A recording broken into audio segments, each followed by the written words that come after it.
But if all you're using is an iPad and an app that you can download for £3, it suddenly makes it really accessible to people. And people think, well, I've got that iPad and I've got that app, so that means that I can do that. And I think that excites people, and I think that interests people. And people think, well, if I just practice and practice, then there's no reason why I can't achieve that. Hey Pencil Kings, we are back, and today we're talking to Roz Hall. You should check out this guy's work. He's working completely with mobile technology, meaning tablets and his Surface computer, which I love the Surface personally, and it's my work machine.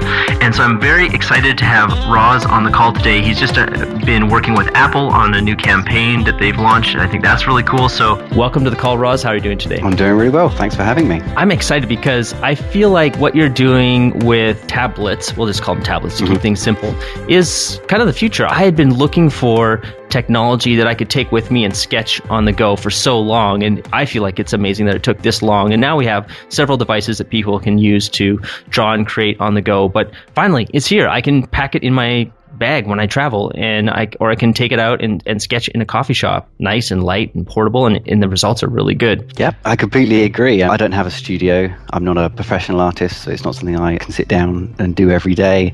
So I have to be mobile, I have to be portable. If I'm sitting in the staff room at work, or if I've got 20 minutes sitting on a train, then I can just pull out one of my tablets and start painting away. That's an interesting point. Why don't we talk just for a minute or two here about your day job? Because I think from the outside looking in, most people would say he's a professional artist. I look at your website, I Google you, and it comes up with your artwork, and I was like, yeah, he's a professional digital portrait artist. Done. But that's actually not the case, and I think it's important for people to realize that you can have a job, and you don't have to be in your art, 24/7. Although I think your whole career is kind of revolved around this. But can you tell us a little bit about your day job and how you balance creative time with what you do from 9 to 5?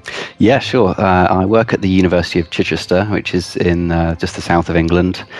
And I'm a learning technologist. So I work with academics to try and facilitate them into moving a lot more of their learning and teaching online. So whether it's using video conferencing or lecture recording or virtual learning environments, just things like that. And it's trying to ease them into technology when perhaps they've come from a background which isn't very technological. Is this a painful job? I don't feel like it's like the cutting edge, but maybe in the educational world, it is the cutting edge. I consider it a fairly safe job in the university. It's certainly a growing industry, and it's good fun because it allows me to play with new technologies all the time. If something new comes out, if Microsoft trials something new, or if Google throws something out there, I've got an excuse to sit down and get paid to play on it, which is really interesting for me. There is a harder side when you've perhaps got some professor who's been teaching the same thing for 50 years, and then some little greasy urchin like me comes in and says, oh, you should do this all online. You should record this. You should try this online quiz. And sometimes that doesn't go down very well. All right. So that's your day job. And then how do you balance that with your creative work, which we're going to talk about in a second here? So Monday to Friday, 9 to 5, I'm working in the office. For my lunch break, I tend to try and eat as quick as possible, or have a quick sandwich or something, and then I'll sit in the staff room and I'll pull out the iPad and I'll do a bit of painting then. So sort of middle of the day, I get a little bit of painting time.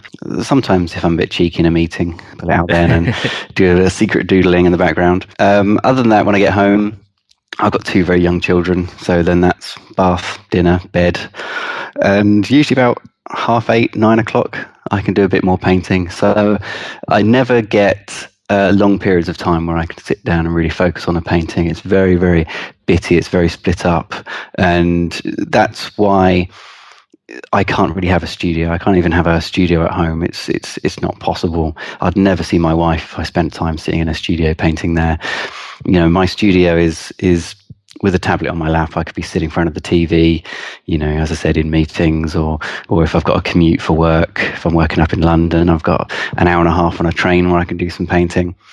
And that's kind of how I work at the moment. So working traditionally, I couldn't do that at all. And even working on some high-end digital art device like a big Wacom tablet that needs plugged into a desktop, that sort of thing just wouldn't work for me either. It's got to be small, it's got to be portable. Consumer devices I find really interesting, really exciting, trying to push a consumer device to see what it can do, almost what I can do with it as well. Why don't you tell people a little bit about what everyone always wants to know, what tools do you use, which brushes, but we're not going to talk about brushes, but specifically, which tools do you find yourself using the most? Well, when I first started, I had an iPhone 3G. That's the second gen, I think.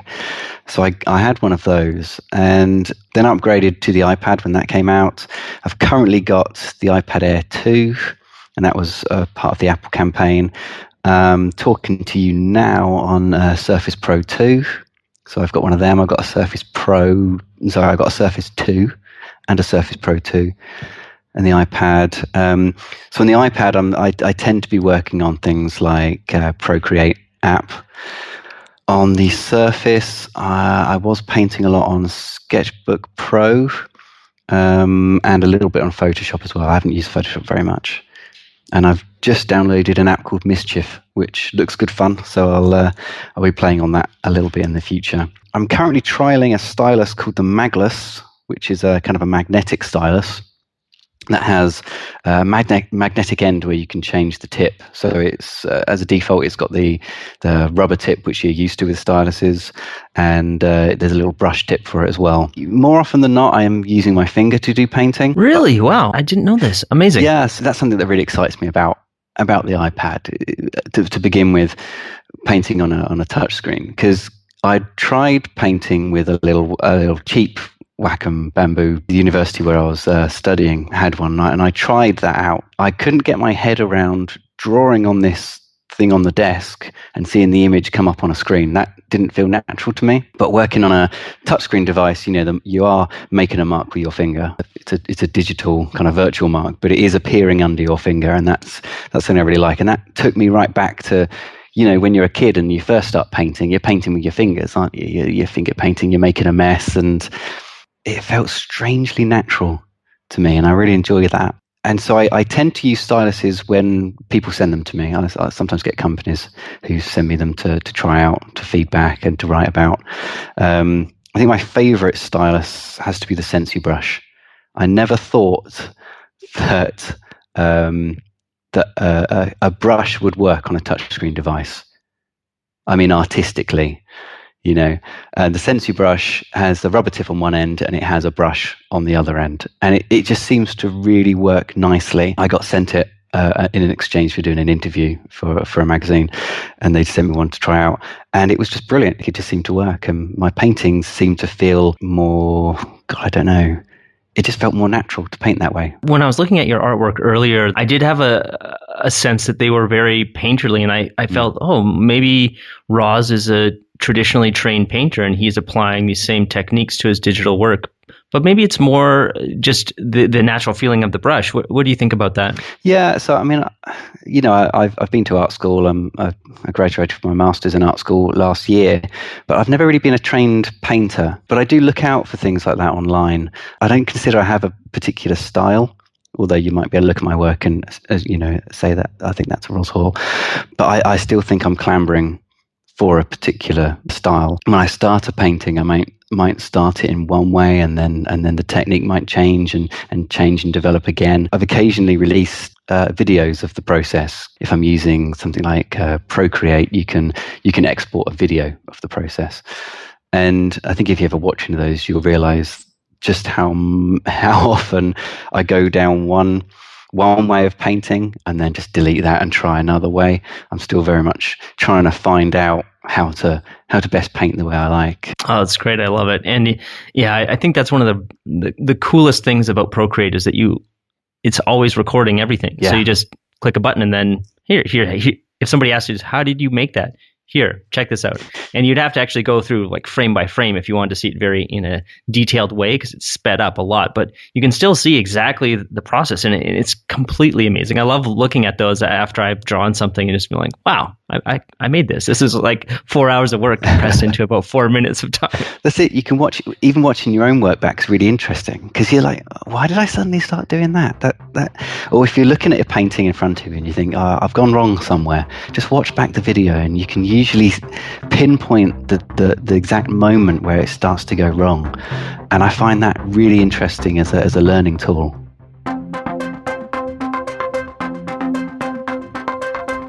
Do you feel like this is something that anybody can pick up and start going with right away? Or did you come to it more naturally because you'd been through art school and you maybe had some foundation already, or you had done a ton of drawing and then this was just a natural extension of that? No, I think anyone could pick this up. I really do. I graduated art school in 2003, and I started art school as an acrylics painter, and that was painting portraits. I don't know why. I can't really remember how I got onto that. I think it's something about painting faces that interests me. But whilst I was at university doing my degree, I started getting involved in video art. The university had just brought a load of video cameras, sort of mini DV video cameras. They just bought a load of Macs to do the editing on. And that was the first time I'd actually sat down at a computer to do anything creative. I'd not really used computers through school, only to like write up the odd little IT lesson working in Word and things like that. I considered myself a technophobe. I didn't like it. I liked traditional stuff. And it wasn't until I sat down in my first year at university and they said, oh, try using this camera and try doing stuff, that I really started getting interested in computers and the control that they gave you. And I spent my first summer at university in that edit suite, just filming stuff and editing it and filming stuff and editing it. And so that's where my love of technology came from. But it's also when I stopped painting. That was probably about 2001. It wasn't then until I graduated from my degree. I then started up my own video company. That went on for a few years. I started working at the university part-time to try and, up my income from the video company. It was in 2010. I was in France on my honeymoon. I'd taken a technology magazine because I'm romantic like that. And I was sitting in the sun, I was reading that, and there was an article about a group of artists and what they were doing on the iPhone and the iPad. Reading that article, I just knew I had to start painting again. And I immediately downloaded the Brushes app on my phone. So it was just using an iPhone at the time, and started painting again then. And so I feel like I've kind of missed out 8 or 9 years of painting. And I had to learn all over again and try and figure out what technology could do. And I quickly brought the iPad just for a slightly bigger canvas. I used to paint life size. So traditionally, I would paint very large. And so having to suddenly paint on this 3.5-inch device in your hand was really difficult. So as soon as I could, I moved up to the iPad, slightly more real estate, and that felt very natural to me. I think the biggest thing for me, I've got oil paintings sitting in my attic, which will probably be seen by 4 or 5 people. But as soon as you've completed something on your iPad or your iPhone or your Surface or whatever device you've got, you could just throw it up on the internet. It's not taking a crappy photo of it or something, because photographing oil paintings is really, really difficult.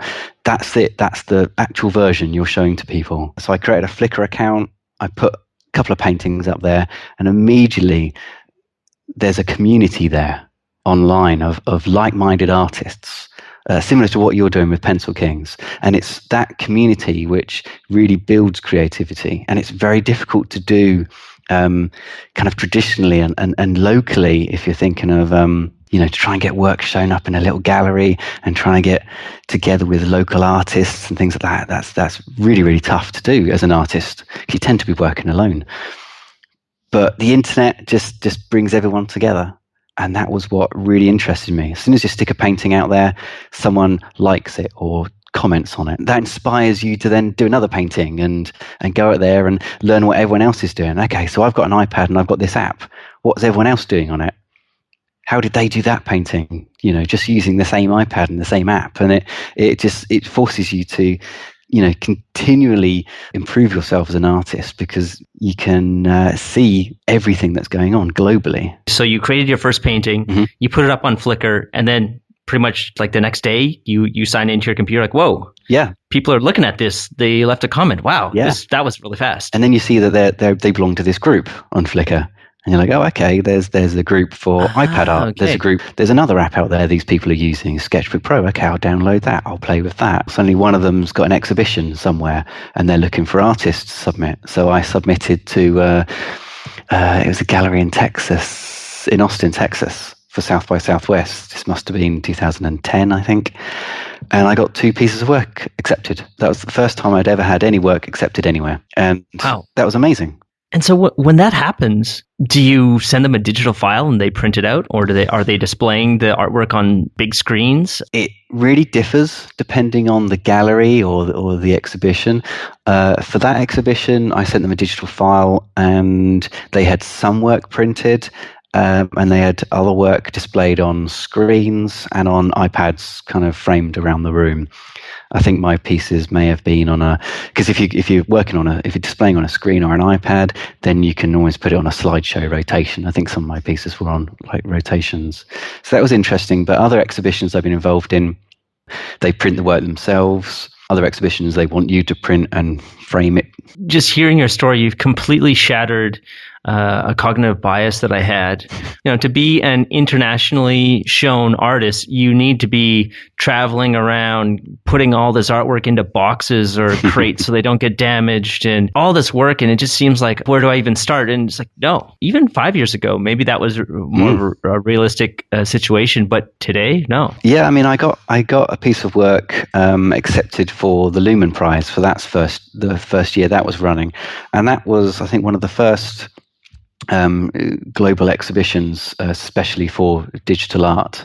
I think they'd seen me on Twitter, and they contacted me like that, saying, "Oh, I should enter a piece to that." So I entered a couple of portraits, and I got one accepted, and that travelled around. I think it was London, somewhere in the east. I think it was London, Shanghai, Latvia, and somewhere like that, maybe Hong Kong as well. And I know I managed to go to the London showing of that, and it was displayed on an iPad on the wall, so in its native environment. So I quite like them shown on iPads. Yeah, and it's great having the luminescence of the screen. I find it just makes everything pop a little bit more. I've always been personally disappointed when I printed work out. The colors are wrong, and it's so much darker, and you just get used to seeing things on a screen, which is, of course, lit. I completely agree. I printed the piece I did. I think it's called Self-Portrait by Mobile Light. So it's a very, very dark painting anyway. A little photo I took of myself just from the mobile light, from the glow from my mobile. It was a really dark painting, and I printed it because a local gallery was after some work, and they wanted me to enter something, and I thought, I'll just put that in. That was an interesting piece I did. And I printed it off, and it's pretty much all black print. You get it just get it in a slight light, and you can kind of make out there's a head there. I don't know what they thought about it. I didn't actually get a chance to go over and see it. Someone picked it up and exhibited it for me, and then returned it to me. I know that you just finished this campaign with Apple, and what's kind of next, or what are you currently working on, or what's exciting to you right now, I guess, is a better way to phrase this question. God, I don't know. I really wish I had some grand plan. People keep saying, "Oh, well, you've just been commissioned by Apple. Brilliant. What's next?" And I say, "Oh, God, I don't know." Got a couple of commissions on at the moment, so I'm just painting a couple of portraits on the iPad like that. I say I've just downloaded Mischief on the Surface Pro, so I think I'll be playing with that again a little bit. I'm interested in the Surface 3, Microsoft's new little tablet. So I think it starts at about £400, same price as a low-end iPad. I'd like to have a little play on that, but in terms of big plans, I really don't know. I just keep trying to find interesting people to paint, and hope that kind of takes me in some sort of direction. I've been asked to be a member of the jury on the Mobile Digital Art Summit, sort of an art exhibition in Palo Alto, California. So I'm going to be remotely judging that. It's a great exhibition, especially for beginning artists. So if you're a beginning artist, if you use any mobile tablet or mobile phone to do your painting or do your photography, I think they include photography now as well, then you can enter that.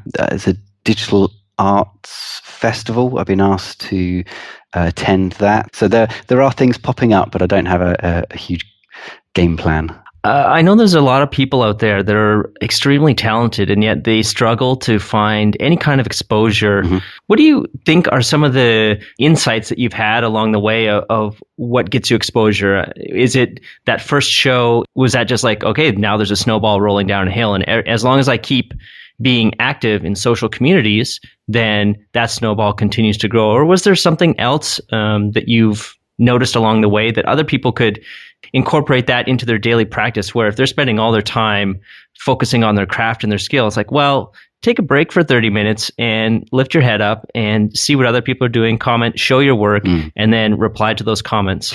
I think it's contributing to social networking. I have a feeling that all of my work, any commissioned work, has come from people finding me on Twitter. I think my website, if you do a Google search for iPad art or iPad artist, then I'm pretty much always on the first page there for my website. So that's probably good exposure if people are looking for that. But I think what's helped me is the fact that I've been creating art on consumer devices. People can connect to that, I think. Sometimes if you saw this great big canvas and it was fantastic, I think you'd look at it and you'd go, wow, they've probably got some sort of special stretch canvas. They got some real expensive high-end paint. They've probably got some brushes I've never heard of that kind of help you get that style and that technique. But if all you're using is an iPad and an app that you can download for £3, it suddenly makes it really accessible to people. And people think, well, I've got that iPad and I've got that app. So that means that I can do that. And I think that excites people and I think that interests people. And people think, well, if I just practice and practice, then there's no reason why I can't achieve that.